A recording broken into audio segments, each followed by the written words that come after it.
Σιγουριά έχει μια-δυο επεμβάσεις λιγότερο σταθερές από ό,τι συνήθως. Ο Σεϊσάο τώρα δυσκολεύεται.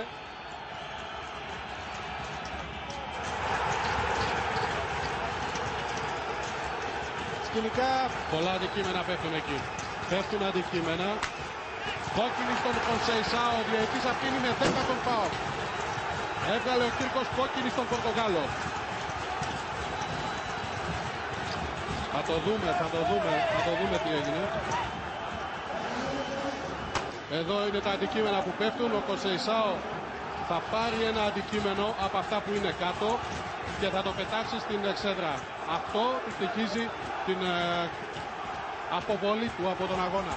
Φάση ασφαλώς που δεν συμβαδίζει με την εμπειρία του Πορτογάλου, ο οποίος όμως η καριέρα ποτέ δεν λέει ψέματα. Μια φορά στο Βέλγιο έχει τιμωρηθεί με περισσότερες από 10 αγωνιστικές, γιατί έφτιασε αντίπαλό του, ίσως να μην είναι τυχαίο. Έπεσαν και τα αντικείμενα. Εκτός αυτού είναι ο Κονσεϊσάο.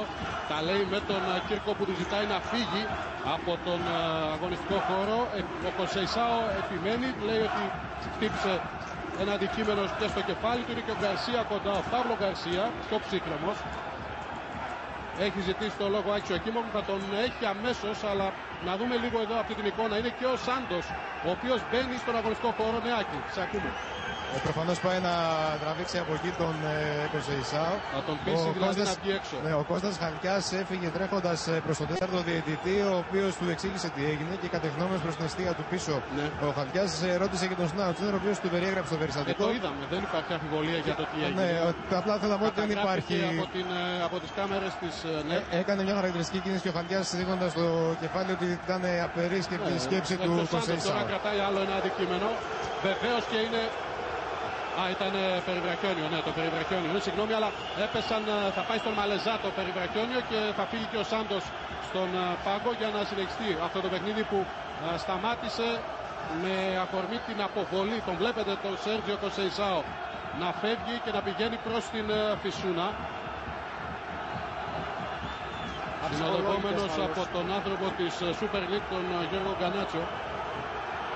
Συνεχίζει ο Κονσεϊσάο, αντιδρά, βλέπετε τι γίνεται και φεύγει, ενώ δεν δέχεται και τις παροτρύνσεις τέλος πάντων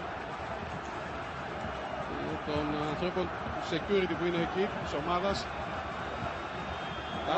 Και πραγματικά τώρα